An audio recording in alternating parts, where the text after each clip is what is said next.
A temperatura de dissociação das fitas de DNA depende acentuadamente de sua composição de bases, sendo tanto mais alta quanto maior for o conteúdo GC. Informação importante aqui que já foi dada então, né? A tabela a seguir apresenta a porcentagem de bases de alguns organismos. Observe. No organismo 1, o percentual de timinas é igual a 35. Bom, se o percentual de timinas é igual a 35, eu posso inferir que o percentual de adeninas também vai ser 35, concorda? Por que cai 35? Porque uma se liga à outra.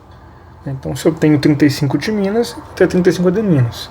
Se eu tenho 35% de timinas na molécula de DNA, dupla fita, eu tenho 35% de adeninas. 35 mais 35 é igual a 70. Sobram quantas bases? 30% das bases, que eu vou ter que dividir igualmente. Então vai ficar 15%, 15%. Para quais bases? Para guanina e para citosina.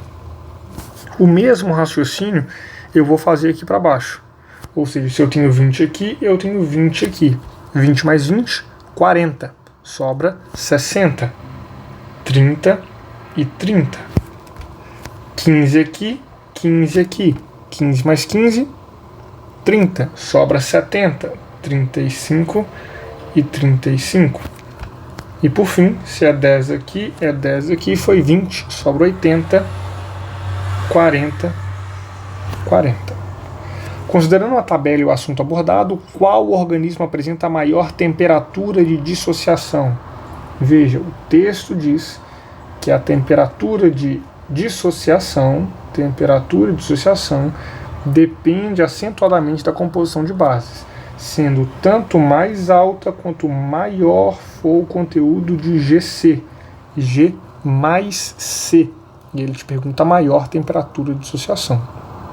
Claramente, G mais C aqui vai dar o maior número, 40 mais 40. Né? Se a gente quiser fazer essa conta, vai ficar 15 mais 15, 30 aqui, 60 aqui, 70 aqui e 80 aqui. O maior conteúdo GC, então, é do organismo 4. Qual organismo apresenta a maior temperatura de dissociação, então? O organismo 4, que está na letra A.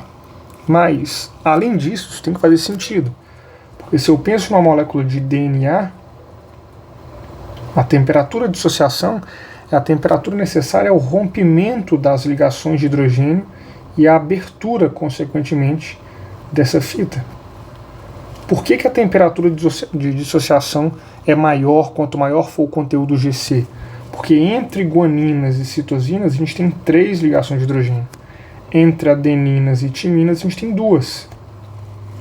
Quanto mais GC essa molécula tem, então, mais ligações triplas ela tem. Portanto, mais ligações ao todo ela tem.